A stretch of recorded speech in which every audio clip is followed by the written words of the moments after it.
And welcome back, my spooky listeners. My name is Pookie, and you are listening to the Spooky Pookie podcast. Alrighty, so apologies for getting this out a few weeks later than anticipated.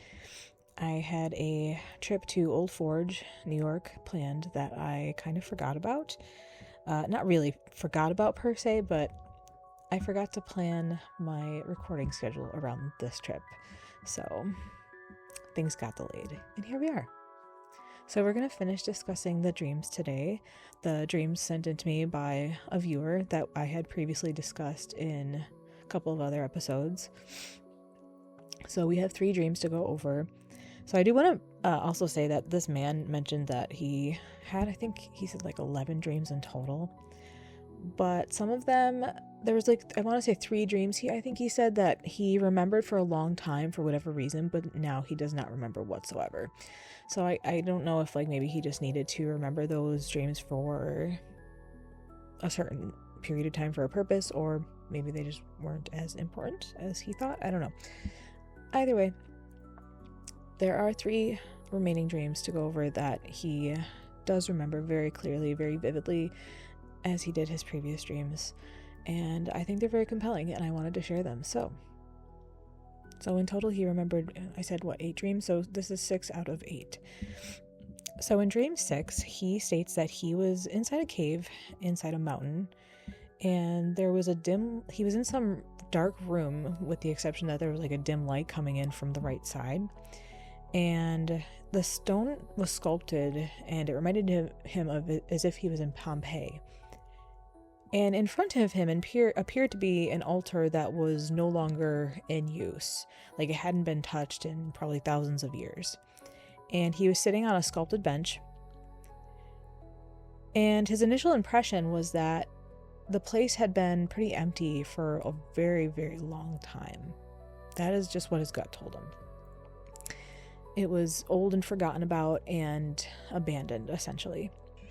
As he's looking around this room, this shrine, as he describes it, he says that the stone walls were like a light beige or dull cream color, possibly as if he was in the Mediterranean, which, I mean, he compared it to Pompeii, so that tracks, right?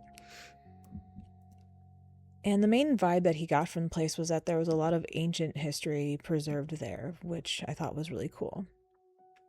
He said it was like an old concert venue, essentially, like an amphitheater, if you've ever seen one of those, where it's like a bunch of like how do I describe it, like little stairs that you sit on, essentially, and it half circles around a stage.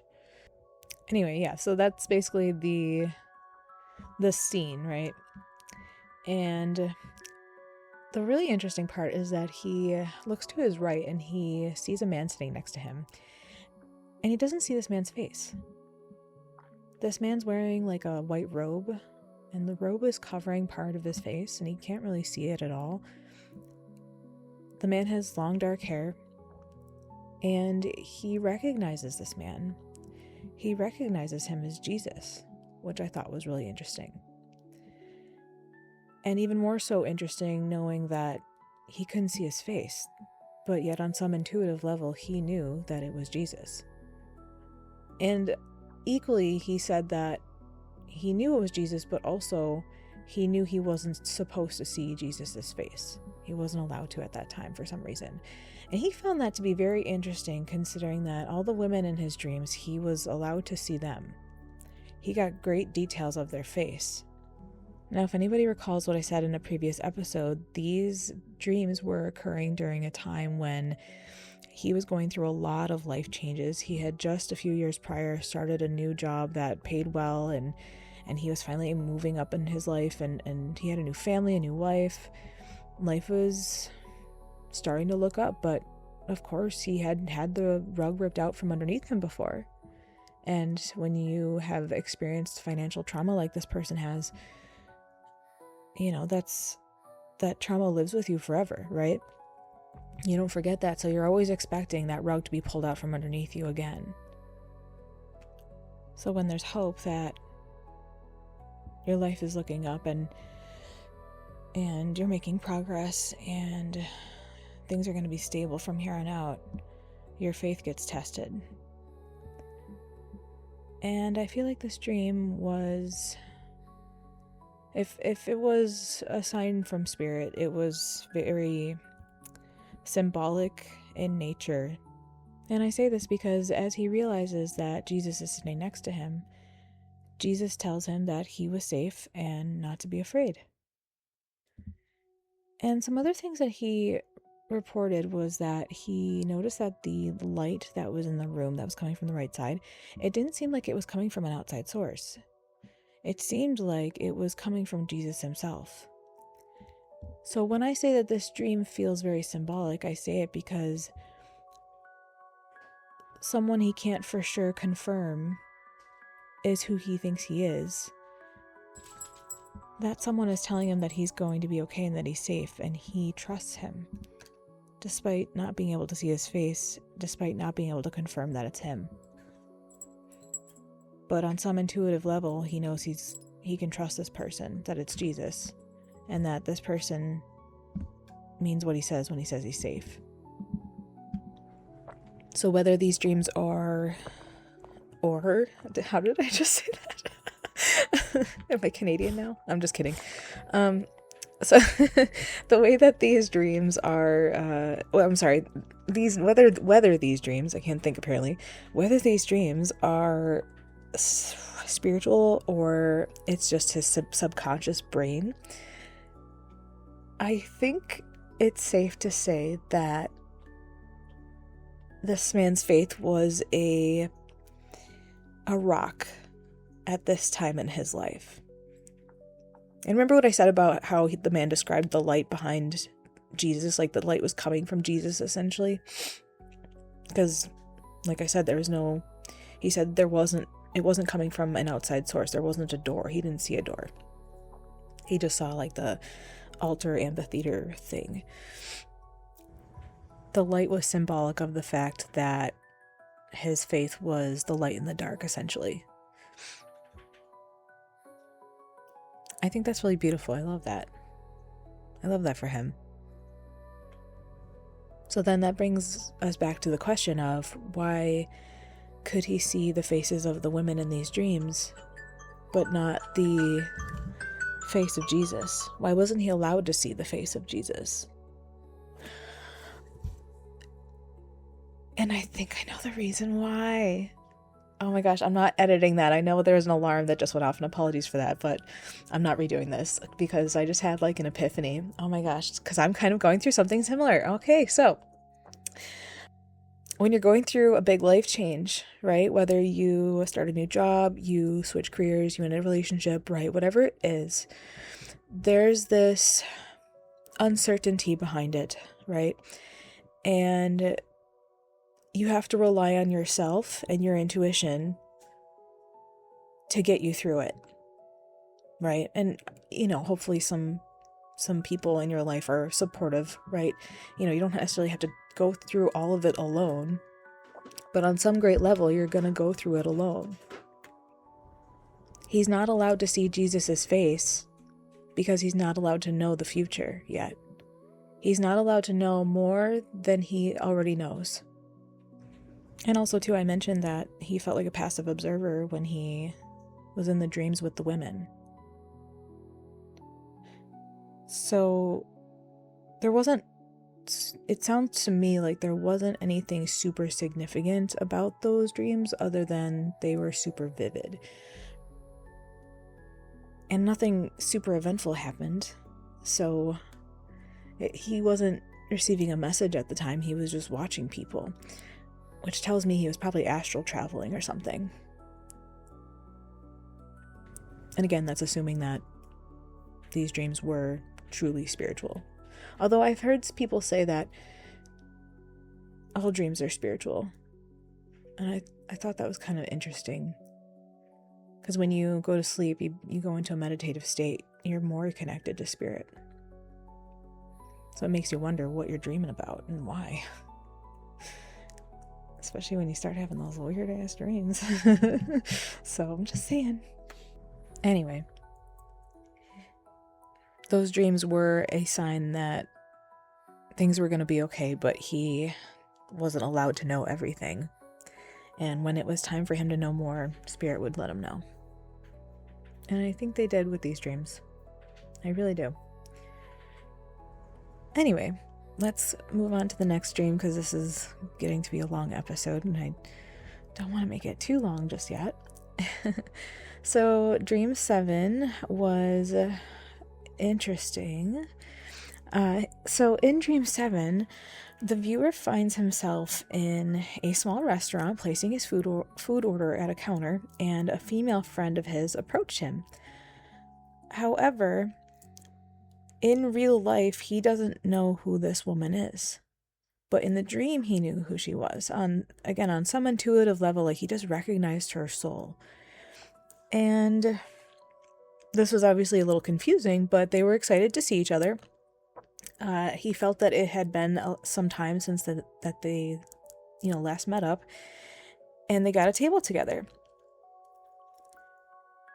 And when they're sitting at the table, she starts telling him that she always loved him and would continue to love him in heaven. And then she got up and walked out. And that was it. He tried to follow her. However, she just disappeared into thin air, essentially. And after she left, he says that he felt this profound sadness. And I don't know if anyone else has experienced this. I mean, obviously he has, but have you ever had a dream that when it ends, like you are genuinely sad, like you wake up sad? And that's what this dream, like, it just takes me to that feeling. And it's just an unpleasant feeling, like your soul's missing something. And you're being reminded of something that you didn't want to be reminded of, right? Ugh.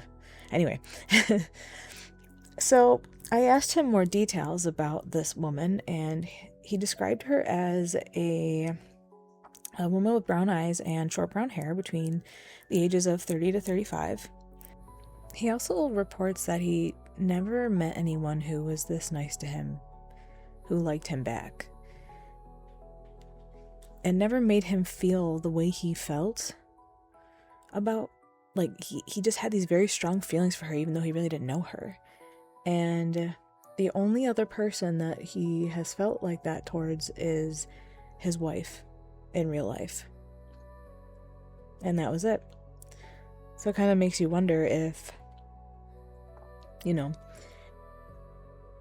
if maybe they had like a past life together or something, or had some kind of soul connection. Maybe they were married in a previous life. I kind of had a similar dream when I was, this was years ago. He looked like a friend of mine, actually, ironically enough. He looked like a friend of mine who I didn't have feelings for in real life, by the way. And yet I felt like this very strong attraction towards this person. It wasn't vivid like the man is describing in his dream, but the feeling felt very specific and very vivid, which I thought was really interesting. So it kind of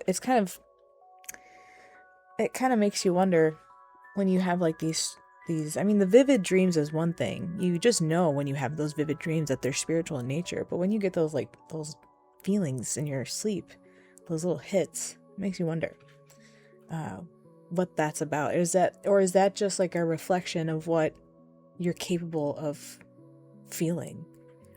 And the person in your dream is just mirroring that back to you. They're mirroring it back to you, but it's like they're there the dream is there to remind you of what life is capable of showing, of giving you, of providing you in a way. I don't know, maybe I'm just like rambling. Whatever. Lots to unpack and think about there. Like I could go on for hours about this topic. Anyway, like I said before, he felt a very deep love for her, the same deep love that he feels for his current wife. And he knew that she reciprocated those feelings. So you can imagine that when she got up and left without saying anything, after their very brief conversation, he felt this profound sadness. that's kind of interesting. It reminds me of when I've had my own spiritual dreams and experiences, and I've often been met with this feeling of just absolute divine love. You just know in your soul what it is. It's home. And those dreams are addictive as heck. It's not like I can't make them happen on command per se, but they come and go mostly as they please. There's been a few times where I was able to connect on my own, or I felt I was. And it's just a beautiful feeling when it does happen. So when it does happen and you wake up the next day, you're like, oh man, I could use more of that right now. Especially if you have a lot of anxiety or if you have any mental health problems, that can, it's the best feeling in the world. So naturally, when you're experiencing one of the best feelings in the world, and that feeling walks out of the room, the reason for that feeling walks out of the room, it feels like a piece of you is missing. You feel a little empty inside. Like there's a void that needs to be filled. And that brings a lot of sadness. Even though you know that they love you and that they're there with you at all times, you always have that connection. You'll never lose them, right? But they can't always be with you in the physical, and that's the hard part. And since these dreams felt very vivid to him, I can imagine that profound sadness actually felt even worse. Because it felt like a real encounter. It felt like something that happened in real time. But if it's spiritual, it makes you think, well, it did happen in real time, technically, right? Just on the 5D plane. That's where my brain goes with it, I don't know. So, yeah, that's a powerful feeling. That's hard to go through, too. That's sad. That makes me sad. It makes me sad for him. I've had that feeling. I don't want anybody to experience that. It's not a good feeling. And what I mean by that is when you're having like this dream where you're super happy and you wake up and it's just over, or it just ends, like the happy part of the dream ends, and you want that part of the dream to come back, but you can't make it come back. You can't force it. So you have to just like cling to the memory of it and try to find something in real life to distract you from that or make you feel similar to that. Because had he ran into her in the 3D, at the very least, he could look her up on Facebook or call her or whatever and talk to her. However, he doesn't know who she is in real life, if she's even in this life, because he just doesn't know. So